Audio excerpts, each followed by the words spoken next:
Boa noite, graça e paz a todos. Estamos ao vivo. Boa noite a todos. Estamos ao vivo para mais uma aula. Só um minutinho.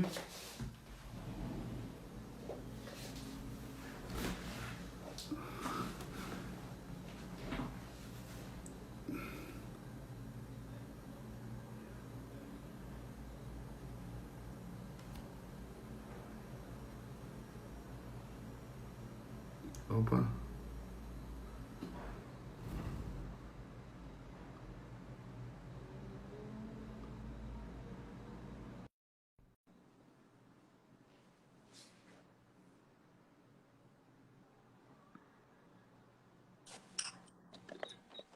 Boa noite, pastor Kleber Malaquias. Boa noite, pastor Eduardo Reis, é o mestre. Tudo bem, querido? Beleza, graças a Deus. Pessoal, eu convidei o pastor Kleber Malaquias para me auxiliar nessa live de hoje. Nós vamos falar sobre a salvação completa de Deus por 4 dias, né? Nós vamos falar hoje, quinta, sexta, sábado e domingo. Então vão ser 4 dias, às 23 horas. Vai ser uma sequência. É importante que você assista os 4 dias para que você possa realmente ter a percepção de tudo que nós vamos falar. Nós vamos falar da salvação completa de Deus, eu creio que de uma maneira que talvez nunca foi exposto ou colocado na internet ou nas redes. E nós vamos falar de uma forma muito, muito clara, muito simples, descomplicada. A nossa ideia é descomplicar. E vamos trazer para você aí muito acerca desse assunto, né? A matéria da teologia sistemática é a soteriologia, mas nós não vamos falar de teologia, nós vamos falar de Bíblia apenas. Lembrando que tudo aquilo que é bíblico é teológico, mas nem tudo que é teológico é bíblico. Então, nós vamos nos limitar aqui ao que é bíblico. De uma forma muito expositiva, nós vamos tentar transmitir para vocês tudo que nós entendemos sobre a salvação completa de Deus. Então, já vai clicando aí nesse aviãozinho, manda agora para mais uns 10, 15 amigos aí. Se tiver algum general da palavra aí, se manifeste, general da Bíblia. Cadê os generais da Bíblia? Será que tem algum general aí, Malaquias? Forte! Eu acho que hoje tá lotado aí, mestre. Então, você que é um general da Bíblia, só os generais, tá? Mande para mais 10 amigos aí agora, compartilhe essa live, que ela vai ser poderosa. Eu vou dar aqui alguns recados antes da gente começar, ok? Eu estou enviando aqui também. Antes da gente começar, eu vou dar alguns recados. Vai ter muitos tertúlios. Não é não, Malaquias? Demais. Vai ter muitos tertúlios. Quem são os tertúlios? São Tertuliano, ele foi considerado, entre os pais da igreja, entre os patronos da igreja aí, um caçador de heresia. E no final, se descobriu e se provou que o herege era ele. Então, é aquele camarada que fica caçando chifre em cabeça de cavalo. Ok? E só assiste para criticar, só assiste para falar mal, só assiste para... É o religioso. Nós chamamos eles de tertúlios. Anote esse nome aí. Tertúlios. Tá?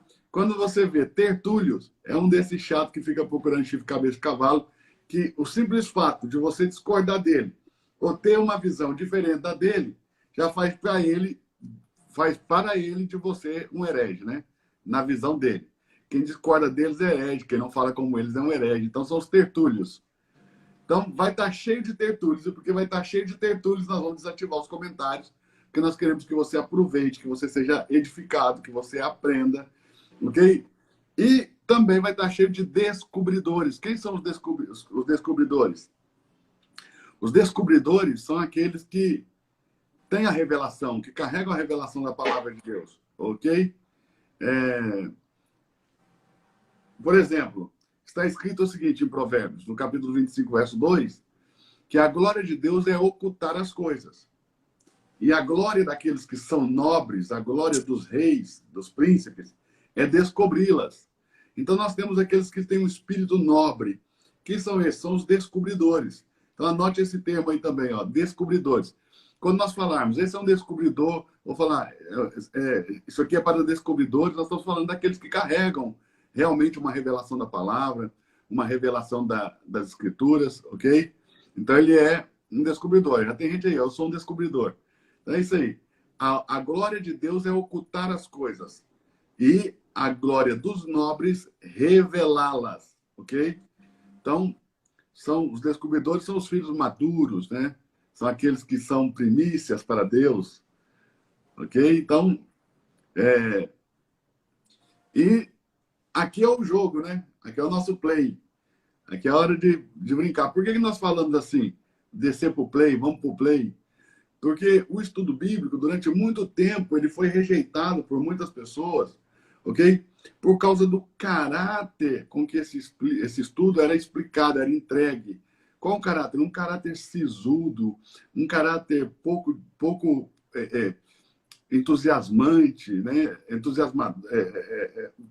Sem entusiasmo, essa é a palavra, sem entusiasmo, sem vida. Então, a ideia é de que isso pareça algo realmente como é, leve, tranquilo, simples, que é divertindo aqui, rindo, como é característico daqueles que estão empolgados com as revelações do Senhor, com alegria, com óleo de alegria, você possa receber tudo, ok? Eu entendo que esse estudo do passado, essa forma de entregar conhecimento bíblico que a religião criou, ele não é só pouco didático, é chato mesmo. Que nome que você dá para culpar uma coisa que é chata? Chata. Ninguém quer. Então, nós tentamos transformar isso sempre em algo mais leve. Ungido, derramando óleo de alegria. Aliás, o óleo de alegria, pastor Kleber Malaquias, pouca gente sabe, mas o óleo de alegria é o poder para vencer o mal, é o poder para vencer o mundo, sabe? Aliás, o Senhor diz que ungiu a Jesus Cristo com óleo de alegria mais do que os seus irmãos. Por isso que os seus feitos, né? Os seus feitos, todos são emoldurados aí dessa alegria no Espírito, dessa alegria em Deus, de estar fazendo a vontade de Deus, de estar vivendo a vontade de Deus, né? O que você vai precisar para nós fazermos essa série de lives, essas 4 lives? O que você vai precisar? Você vai precisar de caneta, papel, Bíblia, marca-texto, ok? Se tiver um marca-texto como esse, ó, marca-texto de gel, por que nós usamos os marca-textos de gel? Não sei se aqui a luz está deixando ver. Está dando para ver, Malaquias? Uhum. A gente usa esse marca-texto de gel para que quando você pintar a página da Bíblia, a tinta não atravessar para o outro lado da página, como acontece com os marcadores de tinta, ok? E também a mesma coisa a caneta, né? Tem uma caneta, essas canetas aqui, ó, são ótimas porque a tinta não atravessa a folha. Então, você precisa de papel, caneta, marca-texto, você precisa de uma Bíblia, ok? Ó, uma Bíblia, você precisa de algo assim. Uma Bíblia. E bora aprender, bora avançar, ok? Quer dar algum recado? Parece que tem Talmudinho aí, Malaquias. Eu tô com o meu arsenal aqui, ó. Você viu que tem uns Talmudinho aí, Malaquias? A galera tá... Os discípulos, os estudantes aí apaixonados pela palavra estão aí online, querendo, com fome, sede de aprender, graças ao Eterno. Amém. E outra, deixa eu falar uma coisa aqui muito importante, né? A maioria das pessoas não sabem, elas não ligam o fato, tá, Malaquias? Uhum. Mas a grande parte das pessoas que estão nos assistindo agora, a maior parte dos problemas que elas têm na vida são oriundos de quê? Desconhecimento pleno ou quase total de quem eu sou. Ou seja, da sua própria identidade. Quando eu não tenho identidade definida, quando isso não está claro para mim, a minha identidade, como quando eu não sei, ok? Que eu fui criado para expressar o Criador de todas as coisas, que eu fui criado por aquele que é o Criador de todas as coisas e fui feito à sua imagem conforme a sua semelhança, para expressá-lo e representá-lo em tudo aquilo que ele é, ok? Geralmente o meu destino também está comprometido. Então as pessoas começam a viver uma vida sem sentido, que única e exclusivamente trata-se de viver o hoje pelo amanhã. Não tem propósito de vida, não tem objetivo de vida, não tem clareza. Por quê? Por pleno ou quase total desconhecimento da sua origem, da sua identidade no Criador, ok? Então é isso aí. Nós não vamos falar de religião, isso aqui não é para falar de religião. Então, se você está aqui, você está esperando que a gente fale de religião, nós não vamos falar de religião, nós vamos falar da essência do Criador. Quando você fala da palavra, você fala da essência do Criador de tudo. Essa palavra que está concentrada, ou seja, como o maior poder do mundo, o maior dínamos do mundo, é o dínamos que criou todo o universo, o cosmos, os bilhões e bilhões e bilhões de galáxias. Ou seja, nós somos uma entre bilhões e bilhões de galáxias. Se acredita, se estima que há mais estrelas no céu do que grãos de areia na Terra. Ou seja, então, aí você vai entendendo a dimensão do que criou tudo e que te chama de filho. Simplesmente, ele quer te chamar de filho. Sempre foi o plano desde o princípio. Então, nós vamos trabalhar. Se vocês quiserem anotar os tópicos aí que nós vamos tentar trabalhar hoje, vou trabalhar o máximo que der. Ok? Vou passar alguns tópicos, Malaquias. Nós vamos trabalhar o máximo que der hoje. Se não der, a gente joga para amanhã. Que não der para depois de amanhã. E domingo a gente finaliza, ok? Mas hoje vamos iniciar por 6 tópicos, tá? 6 tópicos básicos aqui. O plano de Deus na eternidade passada. Esse é o primeiro ponto, o primeiro tópico. Segundo, o beneplácito de Deus, ou sua boa vontade, ou o bom prazer de Deus, ok? Aí, você sabe que diferentes correntes de pensamentos vai mudando os termos, mas querem dizer a mesma coisa, são termos sinônimos, né? Beneplácito, boa vontade, bom prazer, né? Terceiro ponto, o propósito eterno de Deus, e esse é muito importante, talvez a gente detenha algum tempo aqui, a mais do que os outros pontos. As dispensações de Deus, ou a economia de Deus, cada um também, de diferentes linhas de pensamento, vai chamar de uma maneira diferente, ou seja, o mordomado da casa, né? A administração da casa. Quinto ponto, o inimigo de Deus, esse é o quinto ponto. E o sexto ponto, a salvação de Deus. Então, há algumas perguntas que precisam ser respondidas. Talvez você já se fez essas perguntas alguma vez, né? Se você não se fez, você precisa fazer, lembrando que não são as respostas que movem o mundo, e sim as perguntas. O que move o mundo são as perguntas. E sábio, diz a Bíblia, ok? Existiram muitas pessoas sábias no mundo. Albert Einstein foi, além de muito inteligente, quem o conheceu e todos os escritos que nós vemos acerca da sua conduta de vida, diziam, as pessoas que o conheceram diziam que ele era muito sábio. Okay? Eu conheci muitas pessoas que disseram que ele era muito sábio, muito simples, muito humilde. Ok? Simplicidade e humildade também, características de pessoas sábias, né? Notoriamente características de pessoas sábias. Então, Albert Einstein, eu poderia aqui citar uma lista infinita de nomes de pessoas sábias que já pisaram na Terra. Mas existiu um que se destacou entre todos e que rompeu a barreira da história e até hoje é considerado o homem mais sábio do mundo, que é o Salomão, ok? E Salomão escreveu muito e os seus escritos estão na Bíblia. Então, a Bíblia tem escritos e fala dos 2 homens mais sábios que já pisaram na Terra. O primeiro deles é Jesus Cristo, que para mim foi mais sábio que o próprio Salomão, e depois Salomão, que foi aprendiz de Cristo, no sentido de que seguiu a sabedoria divina, ok? Então, Salomão realmente buscou e seguiu uma sabedoria que vem do alto, uma sabedoria que não é humana, que não vem da terra, que existe uma sabedoria terrena, humana, ok?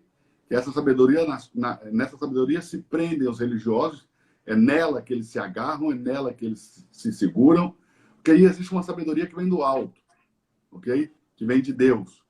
Toda a sabedoria da terra, ela é considerada pela Bíblia algo demoníaco, Kleber. Certo. Por que é considerado demoníaco? Porque a sabedoria que vem da terra te faz correr atrás do vento. Ou seja, não frutifica. Você corre, corre, corre, corre, para no final entender que correu à toa.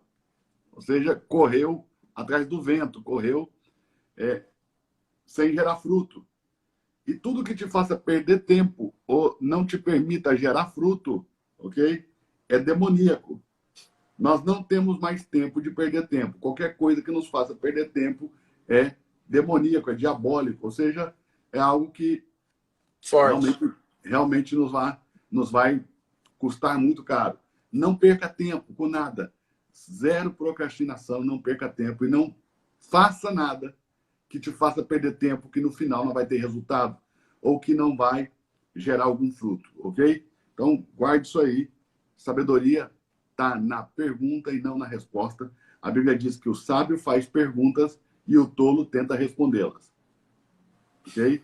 Então, tem algumas perguntas que você, como sábio do Senhor, precisa saber, precisa fazer, ok? Que é, por exemplo, qual é o significado da salvação completa de Deus? Ok? Outra pergunta muito sábia, inteligente e sábia, né? Por que nós temos que ser salvos? É. Essa é uma pergunta que a gente precisa meditar durante algum tempo nela. Por que temos que ser salvos? Ok? Outra pergunta. De que temos que ser salvos? Eu tenho que ser salvo por quê? Eu tenho que ser salvo de quê? E quando eu sou salvo, onde eu entro? Qual é esse lugar seguro aonde eu estou salvo? Ok? Então, é outra pergunta a se fazer. Outra pergunta para se fazer, eu não sei se você já se fez essa pergunta, Malaquias, mas eu já me fiz essa pergunta muitas vezes. Por que só Deus pode nos salvar? É uma pergunta de extrema relevância, mestre, porque por que só Deus pode me salvar? Porque se não tivermos essa consciência que é só Ele, a gente pode entrar, como semana passada, alguém me disse, não, pastor, eu creio que, na verdade, todas as religiões levam a Deus e Deus salva todo mundo. Nenhuma religião leva a Deus. Deixa eu falar uma coisa para você. Nenhuma. Nem o cristianismo. Nenhuma religião leva a Deus. A Bíblia diz que só existe um mediador entre Deus e os homens, e é Cristo Jesus, homem. Ninguém vai a Deus por meio de religião. Nenhuma religião leva a Deus. Então, anota isso aí. Anota isso aí. Nenhuma. Eu estou te afirmando aqui. São palavras da Bíblia. Nenhuma religião leva a Deus, nem mesmo o cristianismo. Só há um mediador entre Deus e os homens, é Cristo Jesus, homem. Homem. Jesus, homem. Ele é E o único que precisa leva a Deus. enfatizar o homem, porque senão também alguém pode fazer uma confusão aí. Tem que Em enfatizar um o dos homem. aspectos de Cristo, porque Cristo tem vários aspectos, eu creio que o senhor vai estar falando também no decorrer das lives. Vou falar assim sobre os aspectos dele, mas Cristo Jesus, homem, esse aspecto ele é de forma categórica colocado em ênfase, ok, pela palavra, que é Cristo Jesus, homem. E o homem aí fica bem pontuado, bem marcado, bem destacado, né? Que é Cristo Jesus, o homem, o único mediador. Então, não, religião nenhuma leva a Deus. Todas as religiões levam a Deus? Não, nenhuma religião leva a Deus. Então, essa é a coisa. Pare de repetir como um papagaio aquilo que você ouviu de outros. Pense nas coisas que você vai repetir. Sabe que no Brasil nós funcionamos muito na dinâmica do papagaio, né? Exatamente. Qual que é a dinâmica do papagaio? Eu ouço de alguém, repito, e porque alguém falou, eu acho que aquilo é verdade, começa a repetir. De tanto repetir, vira uma verdade, né? Pela quantidade de vezes que se repete a mesma coisa, acaba virando uma verdade. Então, por que Deus é o único que pode nos salvar? É uma pergunta boa, né? Outra pergunta boa é, como ele nos salva? Como ele nos Faz salva? todo sentido. Se ele nos salva, né? Agora, como ele vai nos salvar? Exato. E a última pergunta aqui da noite, vamos tentar sempre começar ou terminar fazendo perguntas, né, as nossas lives, mas, olhe bem, essa pergunta tem que marcar aqui nosso coração de uma maneira muito poderosa, ok? Está aqui. O que temos que fazer para ser salvos? O que nós temos que fazer para ser salvos? Ok? Eu acho que a gente podia sugerir, eu quero sugerir aqui, Malaquias, a leitura do texto de Efésios, capítulo 3, do verso 9 até o verso 11. E depois Efésios 1, do verso 9 também ao verso 11.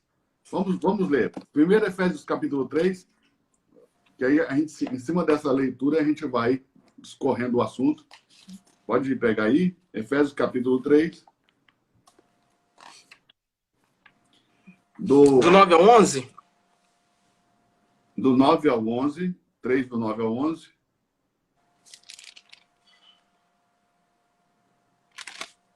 Pode ler? Pode. E demonstrar a todos qual seja a comunhão do mistério, que desde teve oculta em Deus, que tudo criou por meio de Jesus Cristo, para que agora, pela graça, a multiforme sabedoria de Deus seja conhecida por principados e potestades nos céus, segundo o eterno propósito que fez em Cristo Jesus, nosso Senhor. Ok. Capítulo 1, do verso 9 até o verso 11. Se você puder, antes de ler o verso 9, leia também o verso 4. Efésios 1, 4 e depois do 9 ao 11. Ok. Então, Efésios 1, 4. Como também nos elegeu nele antes da fundação do mundo, para que fôssemos santos e irrepreensíveis diante dele em amor. Efésios 1, 9 em diante. Descobrindo-nos o mistério da sua vontade, segundo o seu beneplácito que propusera em si mesmo, de tornar a congregar em Cristo todas as coisas, na dispensação da plenitude dos tempos, tanto as que estão nos céus como as que estão na terra. Nele, digo, em quem também fomos feito herança, havendo sido predestinados conforme o propósito daquele que faz todas as coisas, segundo o conselho da sua vontade. Uau! Que texto, hein? Eu acho que a gente podia ler de novo aqui devagar, do 9 até o 11. É um texto poderoso. Bom, essa é a carta do apóstolo Paulo aos cristãos de Éfaso, ok? Era a segunda maior cidade, ou a segunda mais importante cidade do Império Romano. Essa carta provavelmente foi levada por Tíquico, né?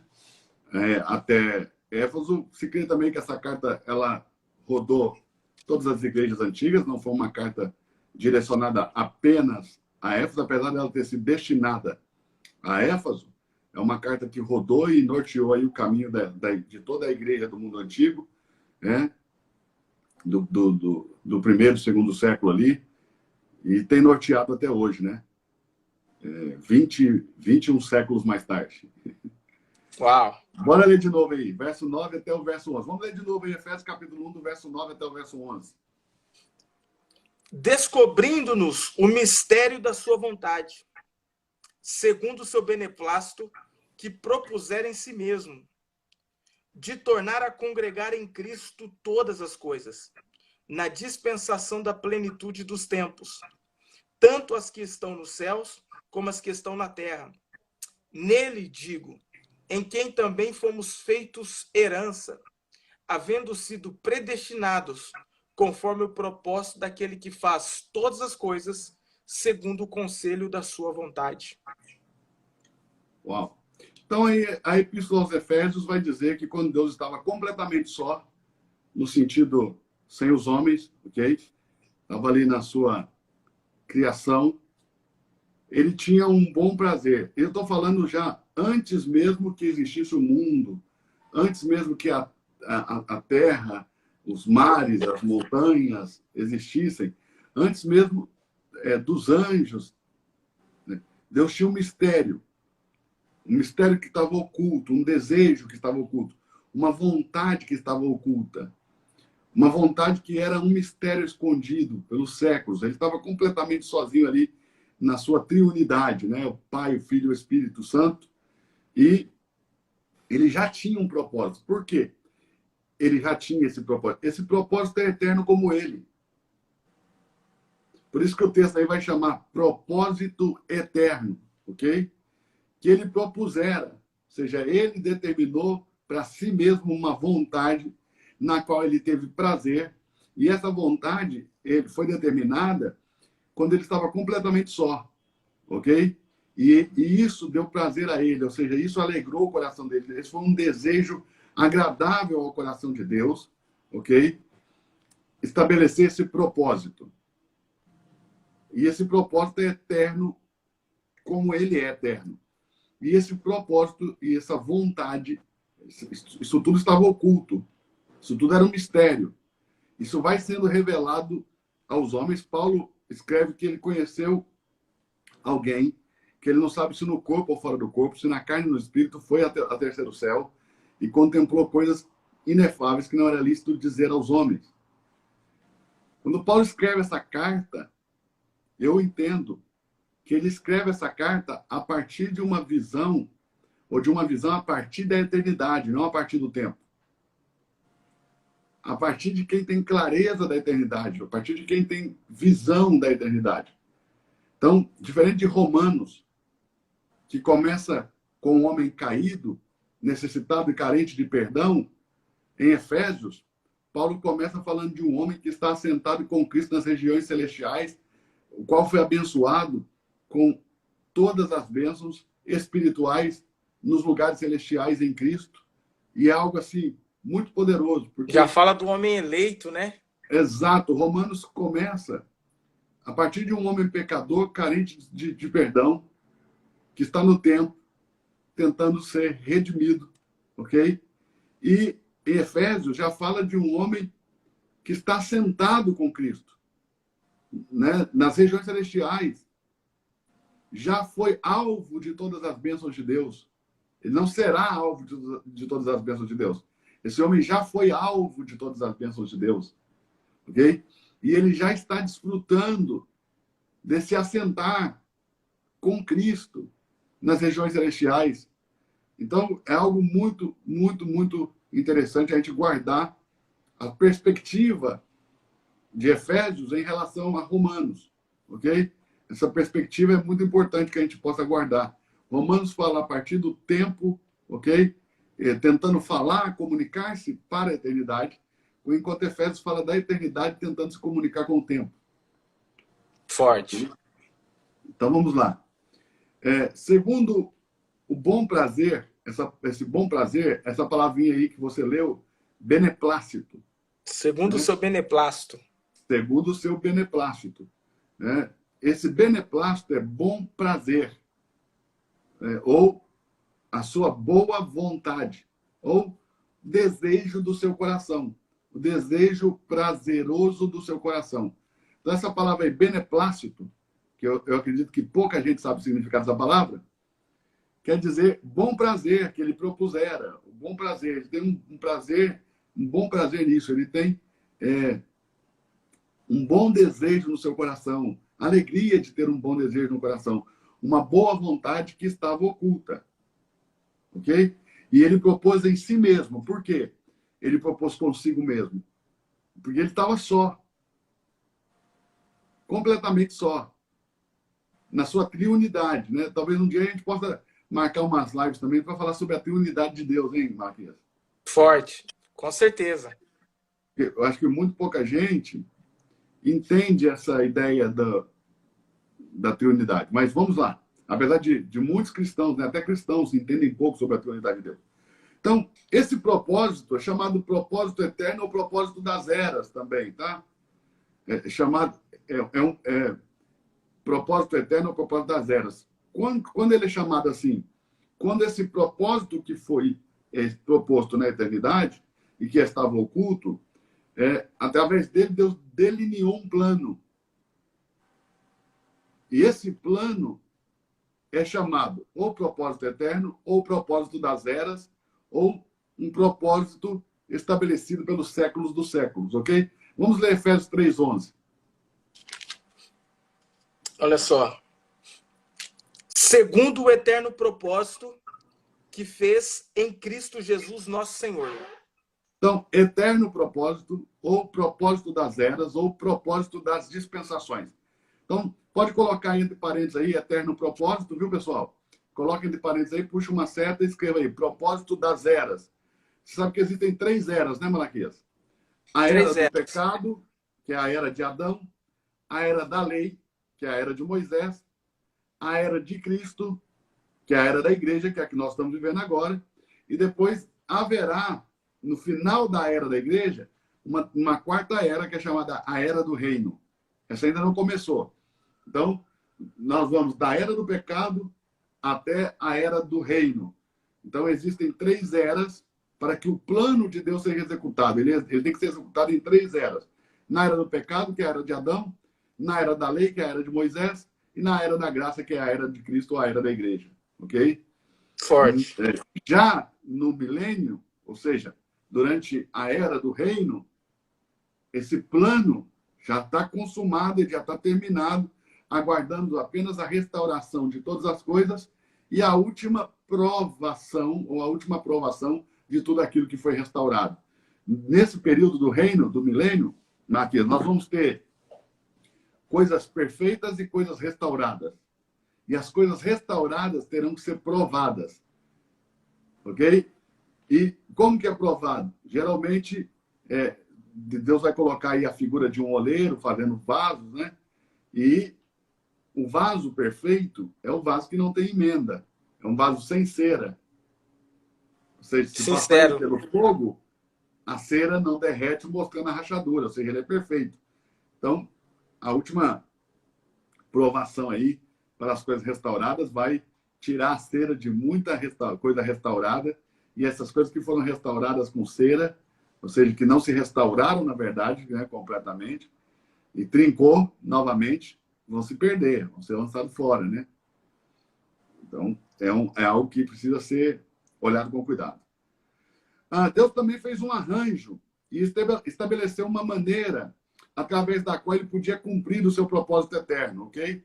Esse arranjo, a Bíblia vai chamar de a dispensação de Deus, ou a economia de Deus, ou a dispensação eterna, ou a economia eterna de Deus, ok?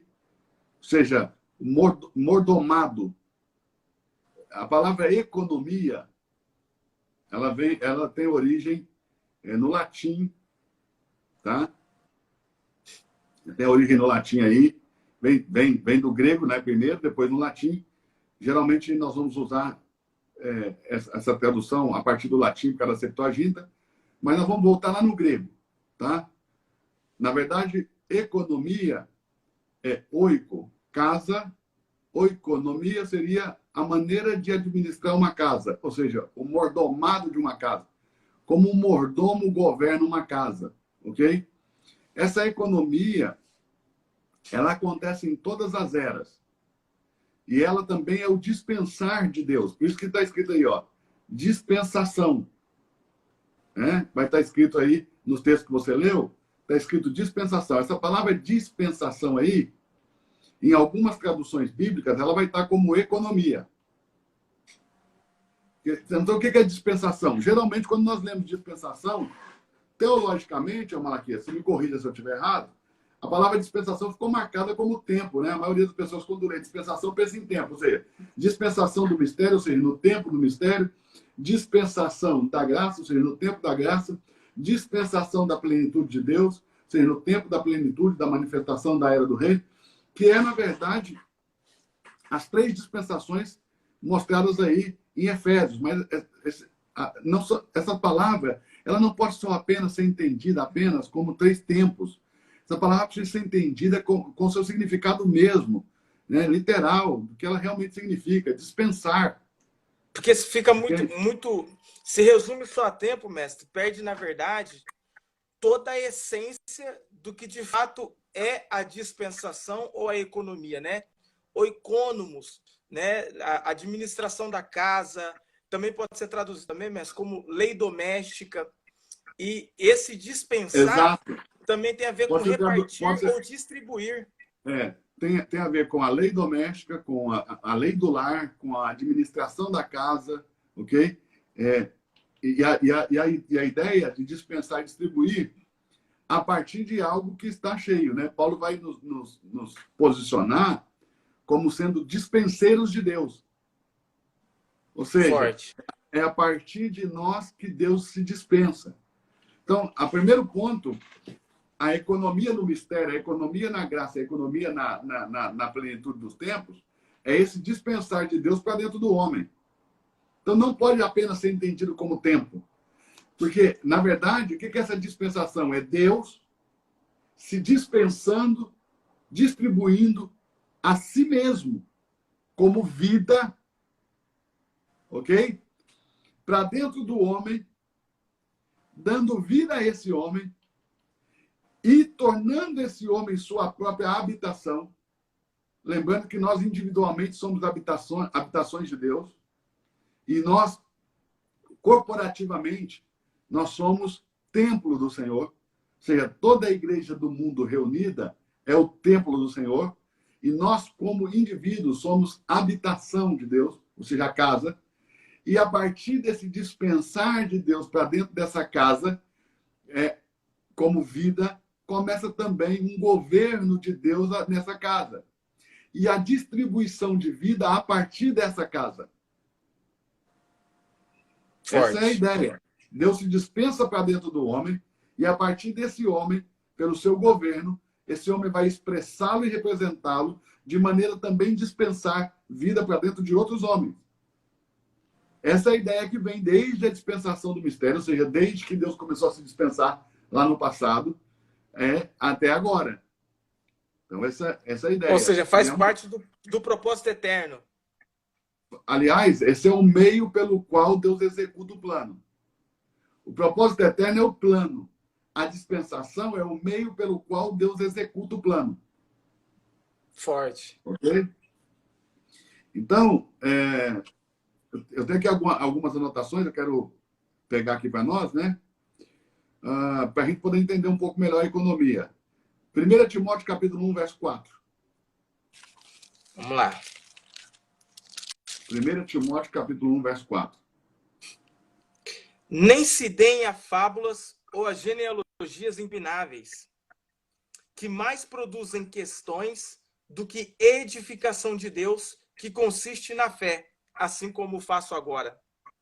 Então, olhe bem, nem se deem as fábulas, ok? Ou seja, não discutir coisas que não vão te levar a lugar nenhum. Ou seja, não correr atrás do vento, não dar soco no nada. Okay? É aquilo que a gente já tem falado, a partir do momento que eu comecei a falar de sabedoria. Ou seja, não se envolver com coisas que vão te fazer perder tempo. Porque isso não produz edificação. Né? Lê de novo a parte B do versículo aí. Que mais produzem questões do que edificação de Deus, que consiste na fé. Essas questões são discussões. Você tem assuntos que só levam à discussão, que não vão gerar nenhum fruto. Não gera edificação de Deus. Essa palavra edificação, pode colocar entre parênteses aí, pessoal. Essa palavra edificação aí é a palavra dispensação ou economia. Economia. Essa palavra grega aí. Depois pode pegar a Oliver Tree e clicar aí na palavra grega que você vai ver, né? Oikonomos, economia, dispensar, distribuir, repartir. Ou seja, Deus tem como edificação o repartir a si mesmo como vida para dentro do homem. Essa é a verdadeira edificação. Receber Deus como vida. Ou seja, assim como Adão tinha lá a árvore da vida, ok?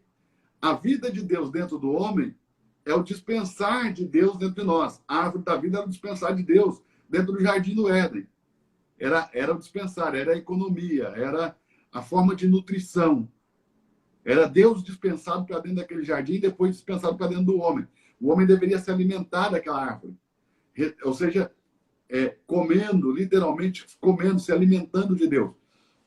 Você sabe que é uma coisa que soa estranho, mas se você leu a Bíblia, e você leu porque eu sei, você deve ter notado isso por toda ela, a ideia de comer Deus, né? De você se alimentar dele. A Bíblia vai apresentar isso o tempo todo, que a maneira de ter vida e de ser nutrida se alimentando de Deus, é comendo do próprio Deus. Por isso que Jesus diz, quem come da minha carne e bebe do meu sangue, ok? Tem vida.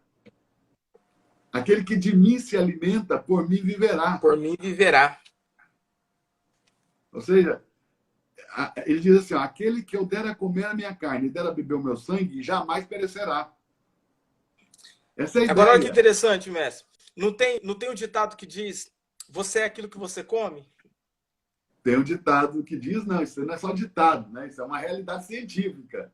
Você é exatamente o que você come. Então, se alimentar de Deus, comer Deus, né? Se alimentar de Deus. Jesus diz, o pão que eu dou é a minha carne. O cálice que eu dou é o meu sangue. Você comer Deus, se alimentar de Deus. Esse aí é se alimentar do Filho de Deus, da vida de Deus. Cristo é a vida de Deus. A Bíblia vai declarar que Cristo é a vida de Deus. Cristo é o fruto da árvore da vida, ele é comparado na Bíblia com o fruto da árvore da vida. Então nós vamos falar mais disso para frente, mas eu ainda quero ler outro texto. Efésios, capítulo de número 1, verso 10.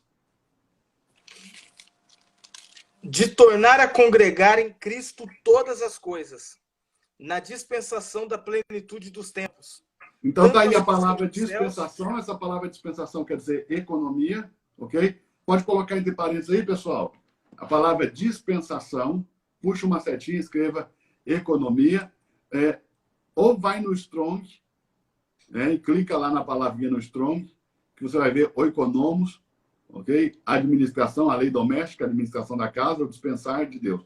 A palavra dispensação aí para nós em português, literalmente no Príbera, né? No dicionário Príbera, quer dizer dispensar, repartir, ok? Efésios, ainda mais um texto, Efésios 3:2, Malaquias. Se é que tendes ouvido a dispensação da graça de Deus, aí, que para novo, convosco me foi dada. Aí de novo, né, nós temos a respeito do mordomado da graça, ou seja, da administração da graça, da economia da graça ou da dispensação da graça. É a mesma coisa, ok? Então, nós temos mais uma vez aí, em Efésios, no capítulo 3, verso 2, falando sobre a economia. Então, esses três textos que nós lemos, tem a palavra economia, ok? No original grego está economia, ok? Nas traduções está edificação e dispensação. Ou seja, não muda o fato que administrar a casa, a lei doméstica, é a forma com que Deus edifica e a forma com que Deus dispensa, ou se dispensa. Dispensa a si mesmo. Então, está correto o entendimento, mas fica mais claro no original grego aí. Talvez uma tradução mais literal seria mais adequada aí. Ok? Vamos falar um pouquinho sobre o beneplácito, que é o nosso ponto 2. Ou seja, nós acabamos de falar do nosso ponto 1, que é o plano de Deus desde a eternidade passada. Okay? E tudo isso que nós falamos, está falando do plano de Deus desde a eternidade passada. Agora, nessa eternidade passada também, Deus estabeleceu uma boa vontade, né? O que é essa boa vontade? O que é esse beneplácito? O que é esse bom prazer de Deus? Simplesmente, a resposta é essa aqui, ó, Malaquias. O bom prazer de Deus simplesmente é aquilo que lhe agrada. No que você tem prazer? Você, simples assim, né? Naquilo que te agrada. No que Deus tem prazer? Naquilo que o agrada. Naquilo que te faz feliz, você tem prazer. Naquilo que faz Deus feliz, Deus tem prazer. Então, o que é o bom prazer de Deus? O que é o beneplácito de Deus? É simplesmente aquilo que lhe agrada, que o faz feliz. Ok? Tudo que Deus tem feito é segundo o seu bom prazer, ou seja, segundo o seu beneplácito, segundo a sua boa vontade. É segundo aquilo que lhe faz feliz. O que Deus está fazendo? Deus está fazendo tudo segundo aquilo que lhe deixa feliz, segundo o seu beneplácito. Ou seja, assim como eu e você, né? Que nós fazemos, e todos que estão nos assistindo, assim como nós, que fazemos as coisas como elas nos agradam, como nos dá prazer, como nos deixa feliz, Deus também faz como lhe agrada, como lhe deixa feliz. Então, esse é o bom prazer, ok? Terceiro ponto. propósito eterno de Deus. Qual é o propósito eterno de Deus segundo o seu bom prazer? Porque o propósito foi estabelecido segundo o bom prazer. O propósito foi estabelecido segundo a boa vontade. Ou seja, o propósito foi estabelecido segundo o beneplácito. Eu estou sendo redundante, repetindo muitas vezes, para que as pessoas se familiarizem com os textos e com os termos. Ok? Porque muitas pessoas aí, Malaquias, não estão familiarizadas com os termos. Então, E a repetição é a arte do aprendizado, né, mestre? A repetição é uma das maneiras de se ensinar, ok? Realmente faz parte da arte de ensinar. Então, vamos lá. Terceiro ponto aí, o propósito eterno de Deus. Qual é o propósito eterno que Deus, segundo o seu bom prazer, estabeleceu, né? Qual é, então, o propósito eterno de Deus, segundo o seu bom prazer, segundo sua boa vontade, segundo o seu beneplácito? Vou tentar responder também uma frase para ver se fica bom, tá? O propósito eterno de Deus é ter um grupo de pessoas como um só homem, ou seja, como um homem corporativo, criado à sua própria imagem e à sua semelhança. Deus não nos criou, ô Malaquias, para sermos indivíduos. Uau, isso é importante saber. Repete, Deus, por gentileza. Deus não criou para sermos indivíduos ou homens individuais. Deus nos criou para sermos um homem corporativo. Ok? Essa ideia está clara desde o Gênesis. Deus nos criou para sermos um homem corporativo e não indivíduos separados. Eu posso mostrar isso, se você quiser. Forte. O que significa essa palavra corporativo? A palavra corporativo vem primeiro primeiro essa palavra vem do francês, né? E do francês ela partiu para o mundo das corporações, ou seja, aquilo que é relativo a uma corporação. Mas é uma palavra de origem latina, ou seja, o francês também é uma língua latina, né? Mas essa palavra quer dizer aquilo que forma um corpo. Ou seja, corporativo é aquilo que forma um corpo. Então Deus nos criou como muitas unidades que formam um só corpo. Uau! Então Deus não queria ter vários homens representando ele na Terra. Deus sempre quis ter um homem representando ele na Terra. Mas esse homem composto de várias unidades ou pequenos núcleos que compõem o mesmo homem, não homens diferentes como é hoje. Hoje eu sou uma pessoa, você é outra. Sem Cristo. Certo. Em Cristo, a ideia do corporativo volta. Por isso que a igreja é chamada o corpo de Cristo. Ou seja, aquilo que Deus propôs em Adão, ele está consumando em Cristo. Ou seja, em Cristo, nós não somos indivíduos, ok? Separados. Nós somos parte de um corpo, de um todo, cuja cabeça é Cristo. Né? Vamos ler. Eu sei que as pessoas acabam lendo rápido e não percebem. Mas no dia que Deus criou o homem, o Malaquias, certo. No mesmo dia ele criou a mulher. Ele não criou um primeiro e outro depois. Ele criou os dois ao mesmo tempo. No mesmo dia, na mesma hora, no mesmo minuto e no mesmo segundo. Uau! O que passa é que muita gente confunde o mundo da criação do mundo da formação.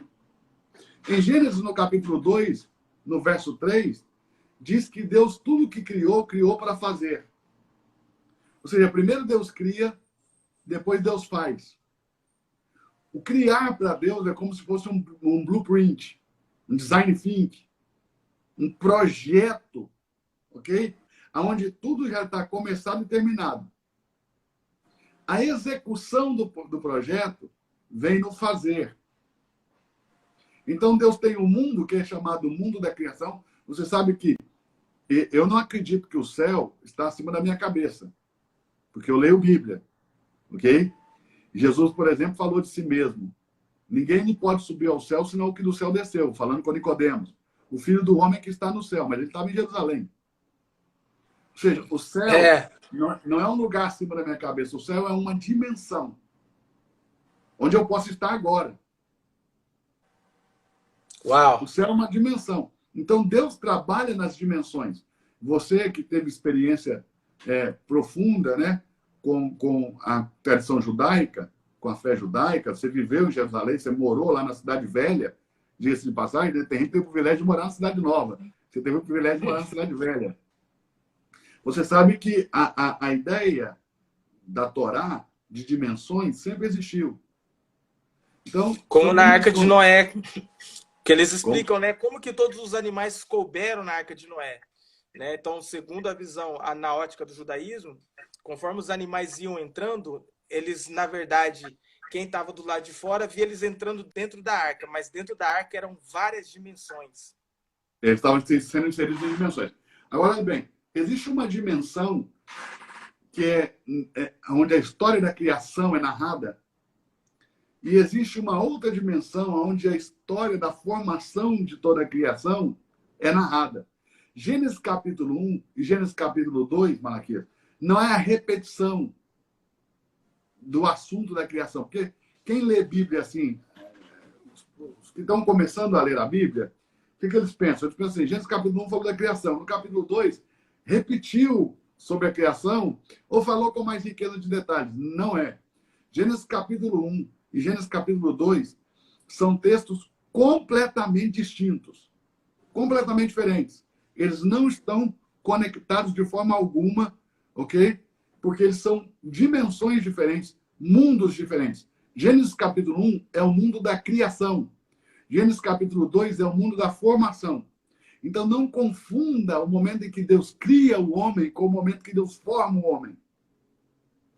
Porque no dia que Deus criou o homem, no mesmo dia, na mesma hora, no mesmo minuto, no mesmo segundo que ele criou o homem, ele criou a mulher e podemos provar isso. Podemos ler lá Gênesis 1, 26 e 27? Vamos ler. Vamos ler. Gênesis capítulo 1, verso 26 e 27. Malaquias, a hora voa, hein, Malaquias? Ué? Já é quase Agora que eu tô vendo. Vamos seguir. 27, 28. Ou só 27?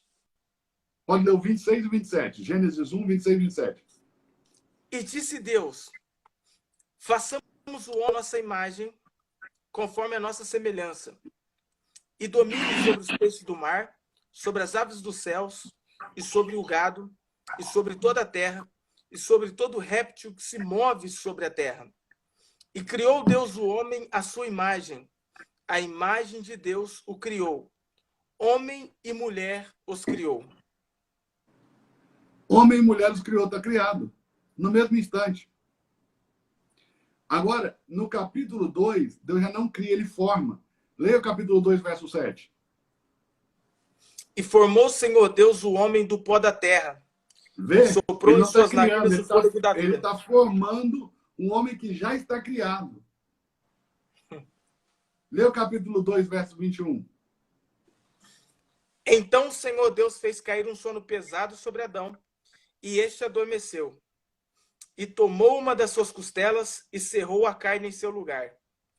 E da costela que o Senhor Deus tomou do homem, formou uma mulher e trouxe Vê, Adão. ele está formando a mulher, ele não está criando a mulher. Ela já foi criada no capítulo 1. No 2, ele está formando. Então, eles são criados ao mesmo tempo e são formados em momentos diferentes. Mas são criados ao mesmo tempo. E aonde que ela estava? Dentro dele. Qual é a ideia do pecado original? Que pela ofensa de um só homem todos morreram. Ou seja, a ideia é essa. Olhe bem. Adão pecou, ok? Mas a morte passou a todos os homens. Por quê? Simples, nós estávamos todos dentro dele quando ele pecou. Nós éramos com ele um homem corporativo. Então, com ele, todos nós fomos condenados. E é daí a ideia de que todos nascem condenados. Ou seja, que todo mundo que vai à igreja, as pessoas... Quem é o religioso? É aquele que professa uma fé que não compreende. Nossa, forte essa. Esse é um religioso. Anote isso aí, gente. Anote isso aí. Quem é o religioso? Aquele que professa uma fé que não compreende. Ele só está lá por religião. Por quê? Porque quando ele chegou já era daquela maneira. Então ele repete todos os processos. Porque quando ele chegou já era assim. O que a religião é? Religião é repetição de processos que nunca dão resultado, que eu só faço porque quando eu cheguei já era assim. Se você parar para pensar nele, você vai ver que eles não dão resultado. Mas quando você chegou já era assim, você não questiona. O religioso é assim. A religião, ela inibe as perguntas. A fé estimula a pergunta. Todos os homens da Bíblia que se relacionaram com Deus fizeram perguntas para Deus. Ou seja, a fé é um estimulador, é um estimulante de perguntas, de indagações, de dúvidas. Ok? Já a religião, na religião você não pode ter dúvidas, você não pode questionar, você não pode perguntar. Ou seja, nenhum religioso aceita os questionamentos da fé. Forte. Exatamente. E quando é questionado, o religioso, no caso, já fica todo alterado, né? O religioso ele não tem capacidade de dar razão da sua fé. Por isso que ele professa uma fé que ele não compreende. Porque não diz o texto bíblico, sede aptos. A Bíblia diz isso, que a gente tem que estar preparado para dar razão da nossa fé. Você tem que estar pronto para explicar por que você crê dessa maneira. E explicar de uma forma racional. Que seja razoavelmente lógica. No mínimo, né? No mínimo. É o que se espera, né? E o religioso ele não consegue fazer isso, porque ele crê, mas não compreende. Então, quando você professa uma fé que você não a compreende, isso é religião, isso é religioso. Você é um religioso. Então, um monte de gente aí já está se ofendendo. Se isso está te ofendendo, é porque bateu na sua religião. Está mexendo com a sua casca religiosa. Entendeu? Então, você conseguiu pegar o homem corporativo? Esse homem, Kleber, era um homem corporativo. Leia Gênesis, capítulo 5, a partir do verso 1, bem pausadamente para eles entenderem. Abra aí, Gênesis, capítulo 5, pessoal. Este é o livro das gerações de Adão. Ok. Esse homem Adão, Malaquias, esse homem Adão é o homem corporativo que Deus criou, ao princípio. Por isso que existem dois Adãos. Dois Adãos. O primeiro e o último. O primeiro é o homem Adão, o último é Cristo. Lá em 1 Coríntios capítulo 15, Paulo vai falar sobre esses dois Adãos. Uau! Então, esse é o livro das gerações de Adão. No dia em que Deus criou o homem, a semelhança de Deus o fez. Em que dia? No dia. No dia. No mesmo dia. A semelhança de Deus o fez. Como? Corporativo. Deus é assim. Ele é Pai, Filho e Espírito. Ele é corporativo. Homem e mulher os criou. No mesmo dia. E os abençoou. Abençoou no singular ou no plural aí? Abençoou no singular ou no plural? E os abençoou, tá plural. Ok. E chamou seu nome Adão, no dia em que foram criados. Seu nome Adão no dia em que foram criados. Veja, ele criou no plural, mas chamou de Adão. Então, Eva não é o nome que Deus deu para a mulher. Eva foi a maneira que o homem chamou a mulher depois que o homem caiu. Eva é um nome já contaminado pela natureza caída de Adão. Adão vai dar à mulher o nome Eva depois que ele cai. E Eva quer dizer mãe. Está reduzindo ela. Ela não foi criada para ser apenas mãe. Ela foi criada para ser Adão com ele. Aliás, Deus não chamou ela de Eva, Deus chamou ela de Adão. Deus chamou os dois de Adão e todos os que estavam neles foram chamados Adão. Por isso que a palavra hebraica... Como se diz Adão em hebraico, Malaquias? Adam. E como se diz humanidade em hebraico? Adam.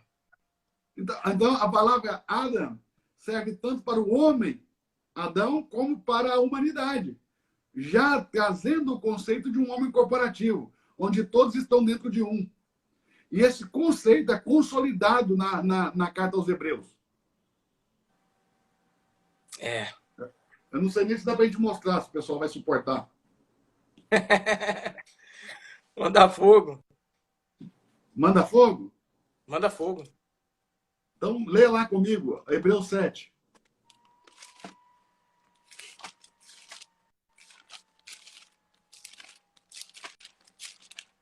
Verso 9 e 10.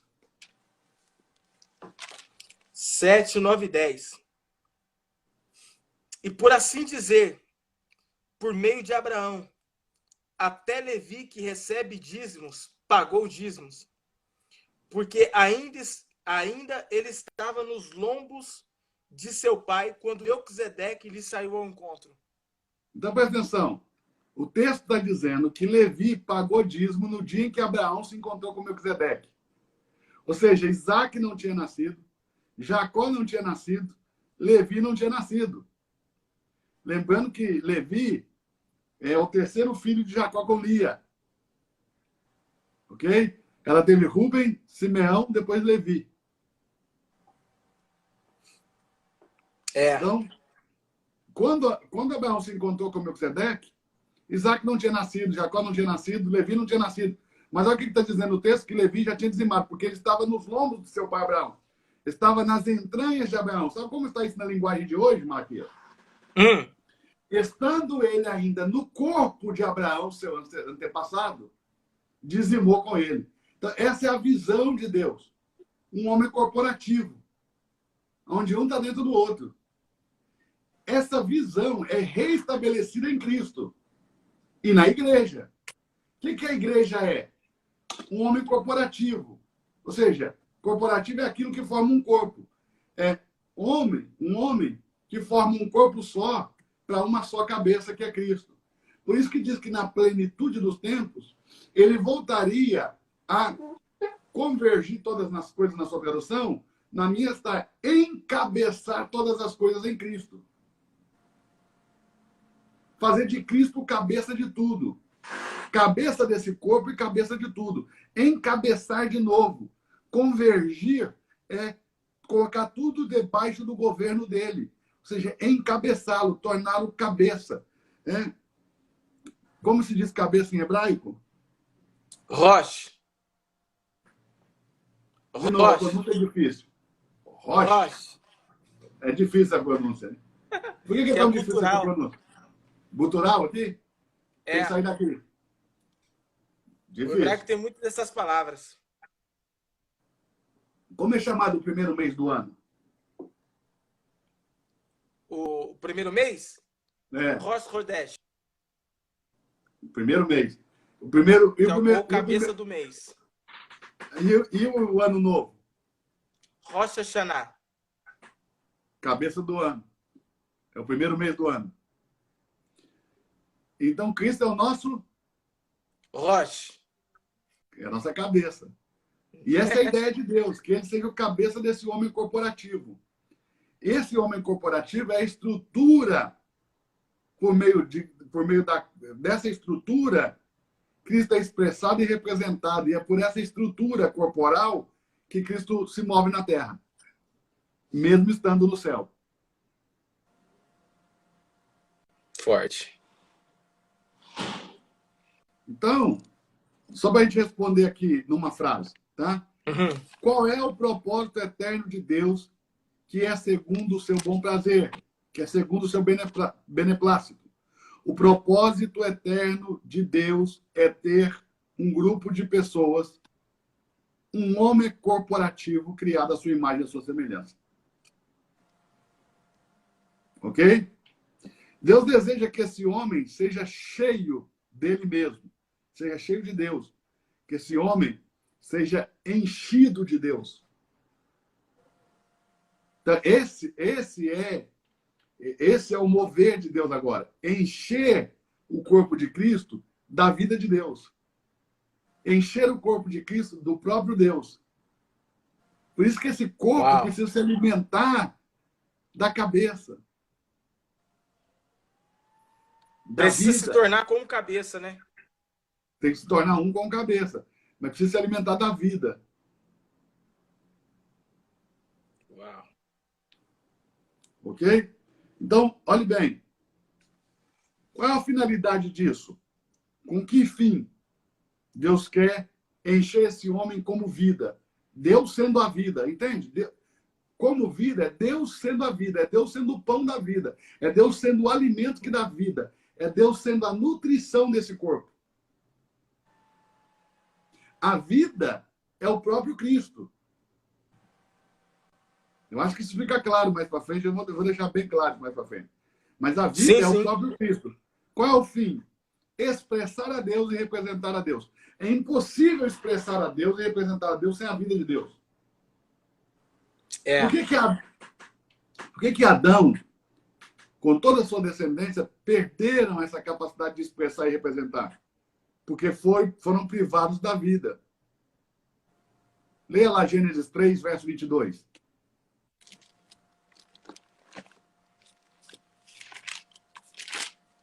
Aqui. Então disse o Senhor Deus: eis que o homem é como um de nós, sabendo o bem e o mal. Ora, para que não estenda a sua mão e tome também da árvore da vida e come e vive eternamente, o Senhor Deus, pois, o lançou fora do jardim do Éden, para lavrar a terra de que fora tomado. Ok? Quando o homem foi impedido de se nutrir da vida, aí ele também perdeu o poder de expressar. Posso voltar num pontinho aqui ainda, Kleber? Só para deixar um pontozinho mais claro aqui, bem mais nítido. Bem mais fogo. Clarificar. Deixar mais transparente ainda. A ideia do homem corporativo. Certo. Deus não tinha a intenção de que muitos indivíduos o expressassem individualmente, mas de que um homem o expressasse corporativamente. Uau. Por isso, não era para que Adão fizesse diferente de Deus. Deus criou o homem conforme a sua imagem, conforme a sua semelhança. Ok? Mas volte lá em Gênesis, leia lá em Gênesis 5.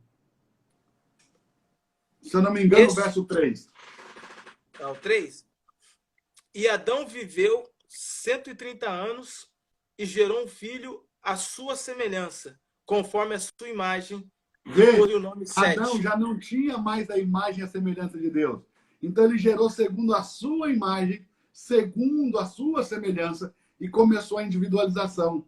Ok? Mas se Adão ainda tivesse a imagem de Deus, ele ia gerar um filho segundo a imagem de Deus, segundo a semelhança de Deus, como ele era. Mas como Adão vai gerar, ok? Depois de já ter perdido essa vida, ele gera segundo a sua própria imagem. Ou seja, quando o homem foi privado da vida, ele também perdeu o poder tanto de expressar a Deus, como de representá-lo na terra.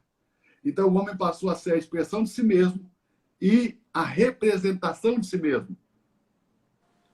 Que é o combate hoje da fé em Deus contra essa fé humanista que é nos apresentada todos os dias.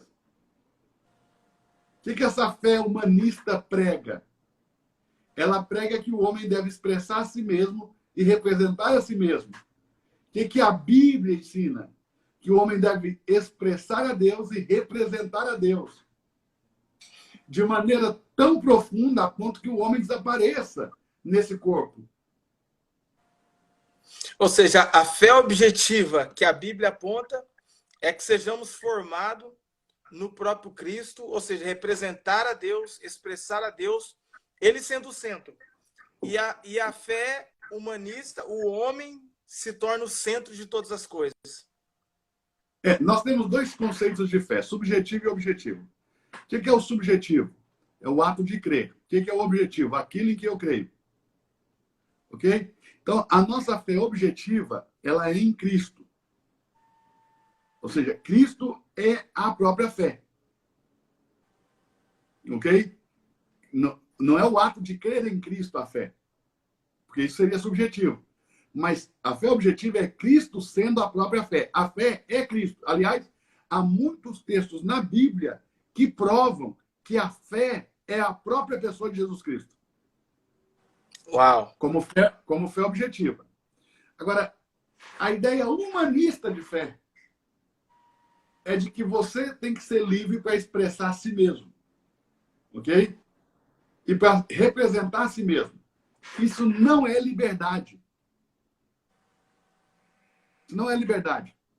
Quando eu sou verdadeiramente livre, eu expresso aquilo que eu fui criado para expressar.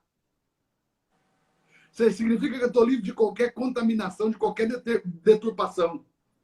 Eu sou uma... Aliás, Deus nos coloca... Há um exemplo de Deus na Bíblia, que ele coloca os homens como vasilhas, como vasos. Para que é um vaso? Para que é uma vasilha? Para que é uma taça? Para que é esse copo? Para que essa Ou seja, para conter. Para conter. Quando Deus coloca o homem como um vaso, está explicando o propósito desse vaso. Conter algo. Que algo é esse que o vaso deve conter? A própria vida de Deus. E o que é a vida de Deus? Cristo. Então, o homem foi criado para conter Deus, expressar Deus e representar Deus. E dentro desse... Aquilo Ou seja, que contém... quando eu não forma, compreendo isso, quando eu não compreendo isso, compreender isso não vai me livrar de aflições, nem de dificuldades, nem de desafios na vida. Okay? Mas compreender isso vai fazer com que eu não negocie mal e não troque aquilo que é permanente, ok? E verdadeiramente valioso, porque eu ainda não tenho na minha mão, por algo que é passageiro, temporário, transitório, como Esaú fez com as lentilhas que ele trocou com Jacó na primogenitura. Que a Bíblia vai dizer que Esaú, desprezando a sua primogenitura. Ou seja, então, quando eu desprezo quem eu sou, quando eu desprezo a minha origem, eu comprometo o meu destino. 99,9%, eu só não vou por 100%, porque toda unanimidade é burra, mas 99,99% das pessoas que estão nos ouvindo agora, que estão com os destinos comprometidos, estão por falta de conhecimento da origem. A Bíblia diz que o Criador de tudo falou o seguinte: eu sou Deus que fiz saber o fim de todas as coisas no início delas. Vamos avançar um pouquinho mais? Manda. Vamos avançar um pouquinho mais. Então, Deus deseja que esse homem seja enchido com a sua vida, ou com Deus como vida, né? A fim de expressá-lo e de representá-lo. Ok?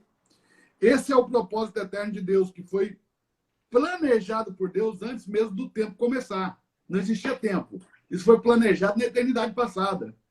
Não existia tempo e Deus já tinha planejado que o homem fosse a sua expressão e representação na Terra. Expressá-lo por meio da imagem, ok? Representá-lo por meio do domínio. Por isso que ele diz assim, ó, fez o homem segundo a sua imagem, segundo a sua semelhança, e disse, domine. O homem só representa a Deus por meio do domínio. Ou seja, para eu representar a Deus, eu tenho que dominar sobre as coisas que Deus criou. Uau! Ok? Vamos aí para o quarto ponto, para ver se a gente consegue pelo menos falar desses 6 pontos na aula de hoje, tá? O quarto ponto aí é a própria economia, a própria dispensação.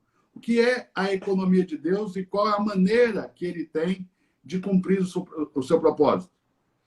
Bom, Deus ganha esse homem corporativo. Como que Deus o ganha? Como Deus o conquista? Dispensando-se para dentro desse homem como vida. Então, eu vou falar uma coisa aqui, talvez pouca gente vai entender, mas eu preciso falar. Não existe vida fora desse corpo.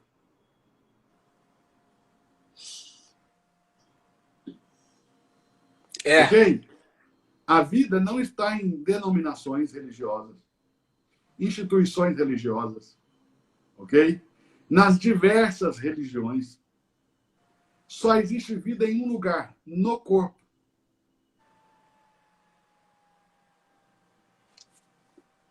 Ok? Não existe vida fora do corpo. Pode anotar isso aí, você que está nos assistindo? Não existe vida fora do corpo. Ok? Por isso, o objetivo de Deus é se dispensar para dentro desse corpo como vida. Ou seja, a vida é repartida para esse corpo e a partir desse corpo para partes desse corpo. Uau. Sem A o própria dispensar, vida dentro sem do o corpo. dispensar de Deus, sem essa economia, sem esse dispensar, ok? O propósito de Deus não pode ser cumprido. Simplesmente, e é bem simples a resposta. Pergunte por quê. Por quê? Só Deus pode fazer a obra de Deus. Por isso que ela é obra de Deus, não é obra do pastor, não é obra da igreja, não é obra de homem, é obra de Deus. Só Deus pode fazer a obra de Deus, porque a obra de Deus é dispensar a si mesmo como vida para dentro desse homem corporativo, que é o corpo de Cristo. Nutrindo cada parte desse corpo e dispensando Uau. vida a partir de cada parte desse corpo. Só Deus pode fazer a obra de Deus, mas ninguém pode fazer a obra de Deus. Só Deus pode fazer a obra de Deus. É incrível, mas as pessoas não têm essa concepção e tem gente que acha que pode fazer a obra de Deus. Se você pudesse fazer a obra de Deus, ela não chamaria obra de Deus, ela teria seu nome. Né? Quinto ponto aí. Quinto ponto, o inimigo de Deus. Apesar de Deus ter planejado tudo isso na eternidade passada e os homens não saberem disso, ok? Quando o tempo começa, Deus já sabe tudo que vai acontecer. O diabo também. E os anjos também. Okay? Satanás, o inimigo de Deus, ele veio, enganou o homem e injetou a sua vida pecaminosa e a sua natureza pecaminosa no homem. Então, o que Satanás fez lá no jardim? Ele injetou no homem, ou seja, sua vida pecaminosa e a sua natureza pecaminosa. Por isso, Malaquias, a fé em Cristo, certo. A fé em Cristo, por mais escandaloso que pareça, a fé em Cristo não se trata de questões morais. Não se trata de questão moral ou ética, ou de mudança de comportamento apenas. Fala-se de mudança de natureza. A fé em Cristo gera no homem que carrega a vida pecaminosa de Satanás e a natureza pecaminosa de Satanás uma nova natureza. Essa natureza divina é introduzida no homem, é o ouro no homem. É a natureza divina no homem. Ok? Por meio disso, por meio do engano de Satanás, que introduziu sua vida pecaminosa, sua natureza pecaminosa no homem, o homem caiu. Ok? E ficou cheio de atos pecaminosos. Não são os atos pecaminosos que condenaram o homem. Foi o pecado que condenou o homem. Existe uma diferença, e nós temos que trabalhar isso talvez mais para frente em outras lives, entre o pecado, pecados e o pecador. Ok? A natureza, a vida pecaminosa de Satanás e a natureza pecaminosa de Satanás encheu os homens de atos pecaminosos, de uma natureza pecaminosa. O homem foi cheio. E ele se tornou inútil para o plano de Deus, porque um homem contaminado com a vida pecaminosa de Satanás e com a natureza pecaminosa de Satanás não pode mais servir ao plano, ao projeto, ao propósito de Deus, que é de que esse homem corporativamente o expresse e o represente. Então se torna inútil. O que se torna inútil, o que você faz para que ele se torne inútil? Não serve para nada, joga fora. Daí vem o lago de fogo. O que é inútil para Deus, ele vai lançar fora. É escandalosa a mensagem, mas é essa. O que já não é mais útil para o plano que ele estabeleceu desde a eternidade passada, simplesmente ele vai lançar fora, porque não é mais útil. Uau. Ou seja, não tem utilidade para aquilo que foi feito, né? Para aquilo que foi criado. Ou seja, sexto ponto aqui, Malaquias. Certo. A salvação de Deus. Apesar de tudo isso, Deus não pode ser derrotado. Certo. Ok? Apesar do homem ter caído, de o plano de Deus ter sido malogrado, Deus ainda amava esse homem. Deus amou esse homem no íntimo, né? e o homem não seria demovido do propósito de Deus. Por essa razão, Deus agiu para salvar o homem, a fim de cumprir o seu propósito eterno. Então, qual é a razão da salvação? O Qual? propósito eterno. Ou seja, Deus não salva o homem por causa do homem em si. Deus salva o homem por causa do propósito de Deus. Isso sim é escandaloso. Aliás, João 3,16 diz... Você pode citar para mim João 3,16? Porque Deus amou o mundo de tal maneira que deu seu Filho unigênito, para que todo aquele que nele crê não pereça, Esse mas tenha versículo, vida eterna. eu acredito que ele é o mais clássico aqui no Ocidente, de todos os versículos da Bíblia. É um versículo evangelizador. Mas esse versículo não diz que Deus amou o homem, diz que Deus amou o cosmos. A palavra amou o mundo, aí o mundo é o cosmos. Ok? E o cosmos, ele é infinito em bilhões e bilhões e bilhões de galáxias. Deus amou tudo que ele criou. E deu um filho. Então, esse filho tem o poder de remir o cosmos, remir a criação. Mas todo aquele que nele crê, só o homem é o único ser no universo, no cosmos, que tem a capacidade de crer. E de dizer, Uau. não quero crer. Então, assim, quando Jesus morreu, imediatamente e automaticamente, ele remiu toda a criação, menos o homem. O homem precisa aceitar isso. Uau. Para que o homem tenha vida eterna, o homem precisa aceitar esse favor. O homem precisa aceitar essa graça. Ok? Então, observe. Certo. Para que Deus cumpra o seu propósito eterno, qual é o ato? Salvação. Ele salva o homem, ok? Para não remover o homem do propósito.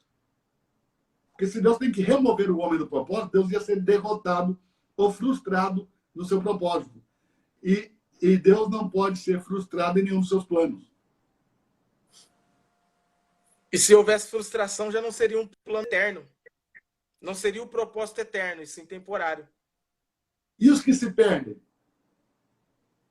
E os que se perdem? Já se perderam antes da fundação do mundo.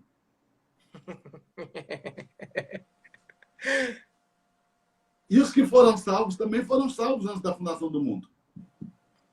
Uau. Mas isso vai ser para a live de amanhã. Forte. Então, só para a gente recapitular aqui algumas perguntas que a gente pode fazer. Né? Certo. Anote algumas perguntas que você pode fazer aí para você mesmo, para você meditar nelas. Tarefa, né? Tarefa. Meu amigo Pablo Marçal fala que se você não faz tarefa, você não aprende. Então, bora fazer tarefa? Primeira tarefa. Tudo que você aprendeu nessa live hoje, acabando a live aqui, você vai no Instagram, nesse último vídeo que eu postei divulgando a live de hoje, e você vai escrever nos comentários o que mais chamou a atenção, o que mais te impactou, o que você teve dúvida, o que você menos gostou, o que você mais gostou, quais informações que mais mexeram com você. Escreva lá a frase que mais mexeu com você. Escreva. Corre lá. Olhe bem, eu estou aqui com o Malaquias, nós estamos nos dispondo, né, a te entregar o que nós temos, aquilo que nós acreditamos, aquilo que nós somos, ok? Estamos repartindo com você, de graça. Eu só estou te pedindo uma coisa. Corra lá no comentário e faça essa tarefa. Escreva, é muito importante para nós isso. Para nortearmos o que você percebeu, a sua percepção, o que você pegou, o que você não pegou, e para onde nós vamos caminhar na próxima live, que é a live de amanhã à noite.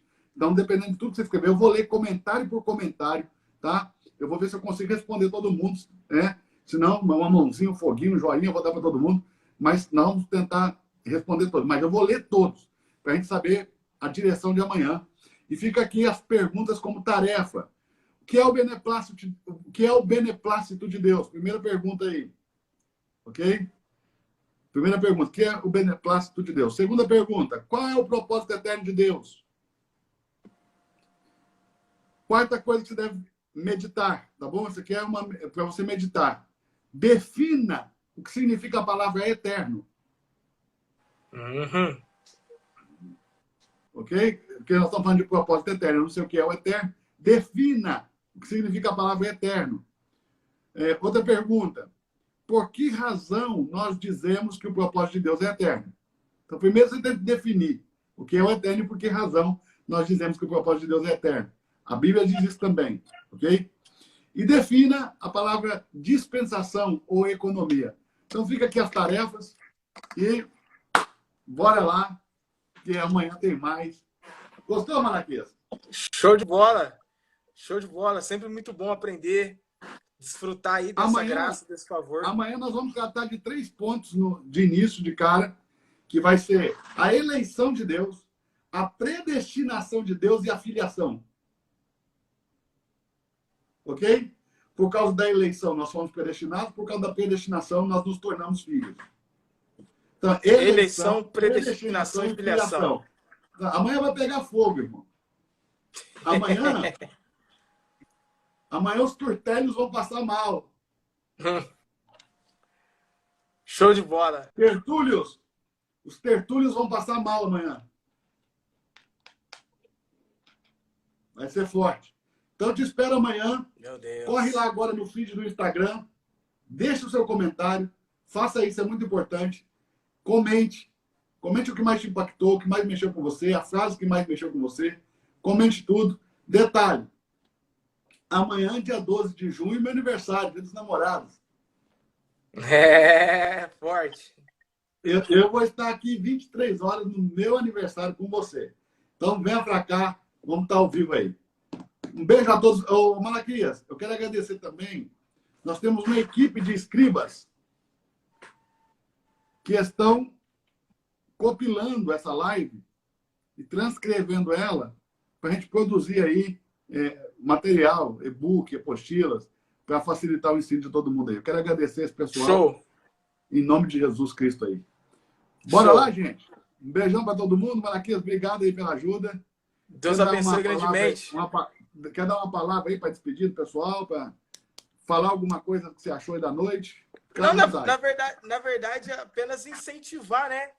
A estar conectado todos os dias nessa live, porque é sempre um alimento sólido, um alimento diferente, e o alimento é o próprio Cristo sendo dispensado em nós. Então, é de fato, para quem acompanha essas lives, para quem de fato prestar atenção, fazer as anotações, cumprir com tarefas, amanhã eles já irão acordar numa outra versão. Mas qual versão é essa? Numa melhor versão? Não, na versão mais próxima de Cristo. Cada dia mais. Por quê? Porque está se alimentando e se nutrindo de Cristo. Consequentemente, uma versão melhorada, é uma versão aperfeiçoada à conformidade de Cristo. Isso aí. Quanto Exatamente. mais parecido com Cristo, meu irmão, mais sucesso na Terra. É verdade. Mas é isso aí. E até amanhã. Até amanhã, então. Beijão a todos os descobridores, os generais da Bíblia. Forte. Só os generais da Bíblia aí. Se tem algum general da Bíblia aí, quando sair aqui, vai lá no comentário e escreva lá, eu sou um general da Bíblia. Ok? Os leões e as leoas aí, da família real, né, Malaquias? Real. Deus tem uma família real. E se você faz parte dessa... Eu faço parte da família real. Se você faz parte da família real, deixe lá no comentário lá. Eu faço parte da família real. Um beijo a todos e que Deus abençoe. Até amanhã, Malaquias. Até amanhã, mestre. Até mais.